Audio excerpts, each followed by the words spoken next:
ये सवाल देखिए, कह रहा है 2x प्लस वाई का whole cube minus x plus 2y का होल क्यूब बराबर किसके, x minus y into a into x square plus y square plus b x y. हमें एक एक्सप्रेशन की वैल्यू निकालनी है।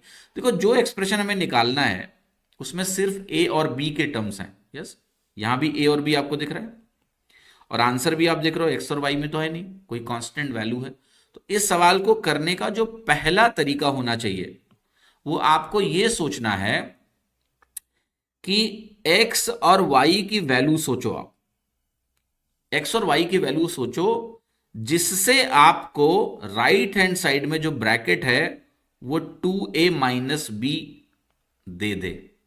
अगर आप ऐसी एक्स और वाई की वैल्यू सोच पाए तो आपका उत्तर बिना किसी फॉर्मूले के हो जाएगा। और अगर आप ऐसी वैल्यू नहीं सोच पाए जिसमें आपको 2a माइनस बी यहां पर सीधा मिल रहा है, जो भी निकालना है वो सीधा मिल रहा हो, ठीक है, तो फिर हम फॉर्मूला यूज करेंगे। जैसे ये एक्सप्रेशन किस पे बेस्ड है, P cube minus Q cube, और ये कुछ इस पे बेस्ड होगा, फिर की फैक्टराइज करेंगे तो पी माइनस क्यू बनेगा, और यहां फिर आप P square plus Q square plus P Q करके इसको पूरा एक्सपैंड करोगे, फिर कंपेयर करोगे कि ए और बी की वैल्यू क्या है, उसके हिसाब से 2a माइनस भी निकालेंगे। बट पहले आप हमेशा सोचा करो कि क्या एक्स और वाई की कोई ऐसी वैल्यू है जिसको रखने से 2a माइनस भी हमें सीधा दिख जाए। तो जरा सोचते हैं, अगर हमें 2a चाहिए तो आप कहोगे अगर मैं x की वैल्यू को 1 रख दूं और y की वैल्यू को 1 रख दूं तो क्या 2a मिल जाएगा, क्योंकि x square plus y square क्या हो जाएगा, x square plus y square 2 के बराबर हो जाएगा। लेकिन क्या माइनस बी भी साथ में आएगा, आप कहोगे नहीं, क्योंकि x इंटू वाई 1 होगा तो हमें यहां से ब्रैकेट से 2a प्लस बी मिल जाएगा। यानी ये वैल्यू रख के मैं 2a प्लस बी को देख पा रहा हूं। तो अगर मुझसे 2a प्लस बी पूछा गया होता तो मैं ये वैल्यू रख के आंसर निकाल लेता। अब मैं कहूंगा क्या 2a माइनस बी निकल ही नहीं सकता है, आप कहोगे नहीं ऐसा नहीं है, x इंटू वाई को मुझे -1 बनाना है।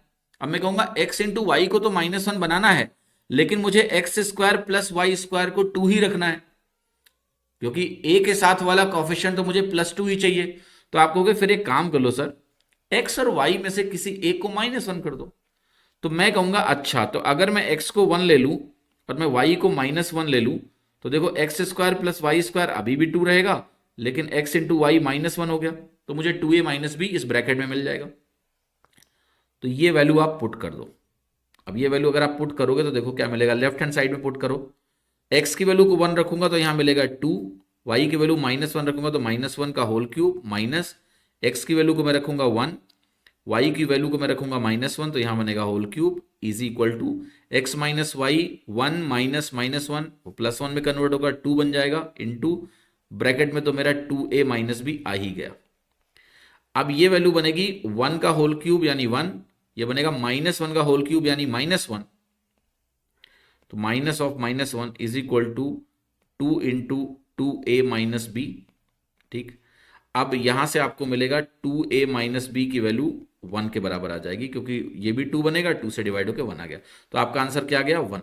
तो ये ध्यान रखिएगा कि पहला अटेम्प्ट यही करना है मुझे कि जो मुझसे पूछा जा रहा है क्या मैं कोई एक्स और वाई की ऐसी वैल्यू रख सकता हूं जिससे मुझे वो एक्सप्रेशन डायरेक्टली दिख जाए। अगर वो मिल गया तो फिर लेफ्ट हैंड साइड में वही वैल्यू रख दो, सॉल्व कर लो।